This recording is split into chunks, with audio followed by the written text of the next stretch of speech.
You're listening to the She Renovates podcast. You're listening to She Renovates, the podcast for women who want to renovate to create an income and a life they love.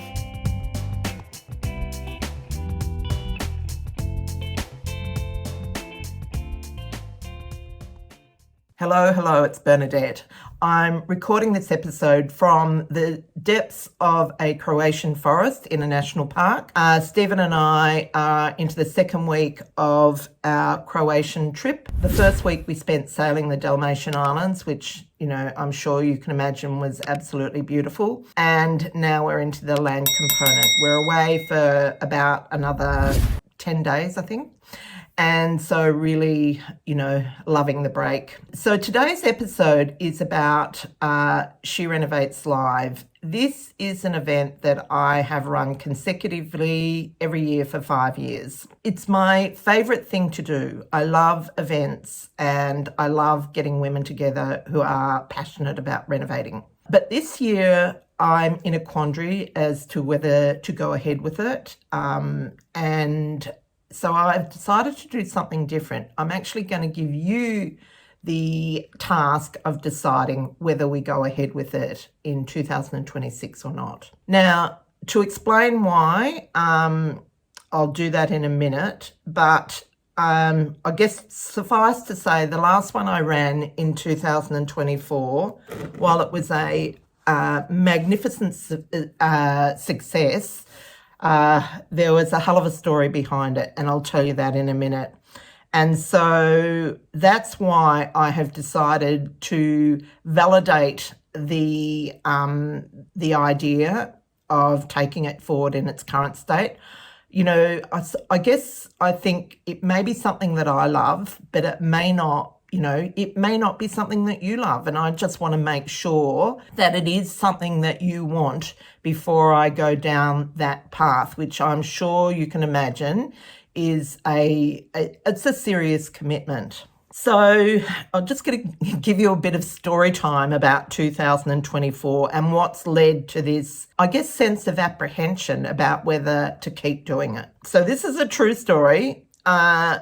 After 5 years of running the event, I was feeling a bit, spent, and I decided to do something different and engage a full-service event manager to we'd manage the content, but he did pretty much everything else. So that was the venue, the catering, the decorating, the AV, the ticket sales and the sponsorship, so everything. And it turned out to be a spectacular failure. When you move forward with something that you haven't done before, and the minute you pay the money, you start to see evidence about why you shouldn't have. And that certainly was the case for us. And the whole way along, I had doubts about whether he could deliver, but I sort of had to trust the process. And 2 weeks out from the event, I discovered that he had failed phenomenally. So the only thing that was really locked in was the venue. And he had sold 3 tickets out of 100. He had not delivered on anything that he had promised. And we were still looking down the nose of having to pay a large amount of money to deliver an event to an empty room. And so I had to get to work. So over 10 days, I made the decision to eliminate the ticket price because I needed to fill the room really quickly.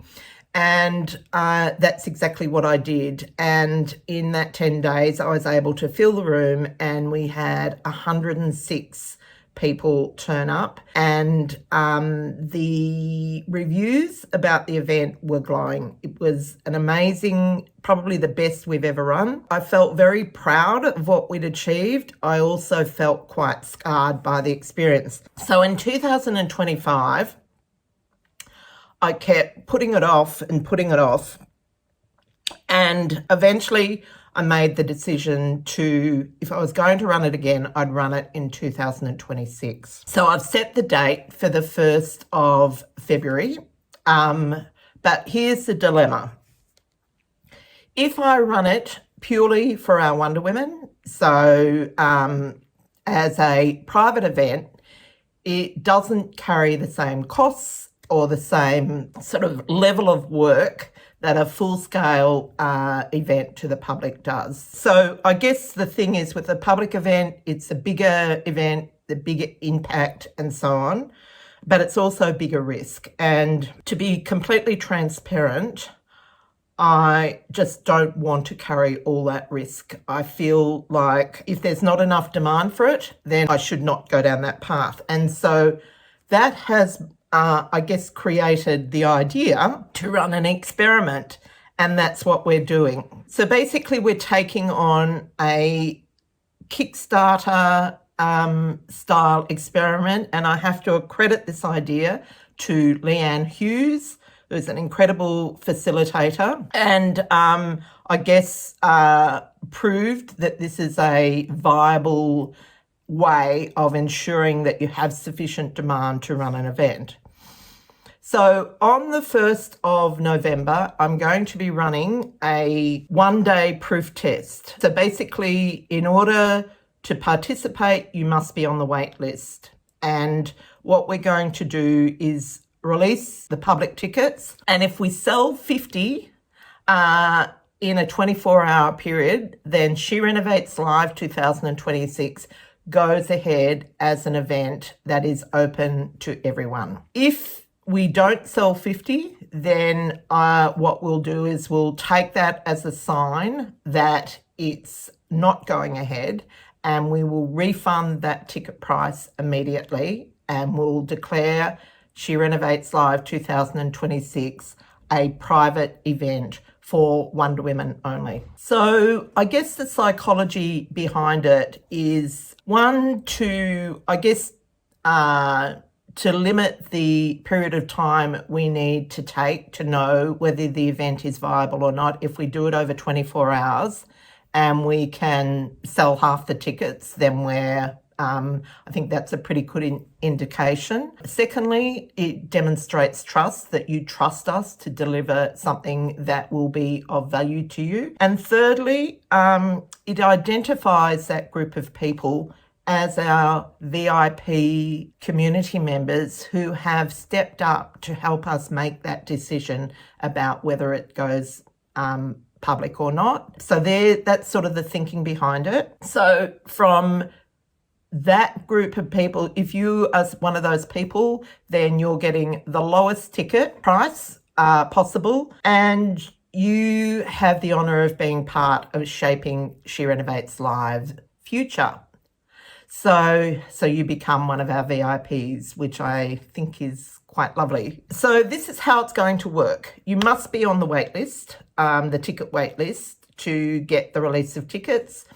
They will be released at 8 p.m. on the 1st of November, which is a Sunday night, and they will be open for sale until 8 p.m. the 2nd of November, which is a Monday night. At the end of that period of time, if we have sold 50 tickets, you will receive a notification to say, congratulations for joining our VIP membership.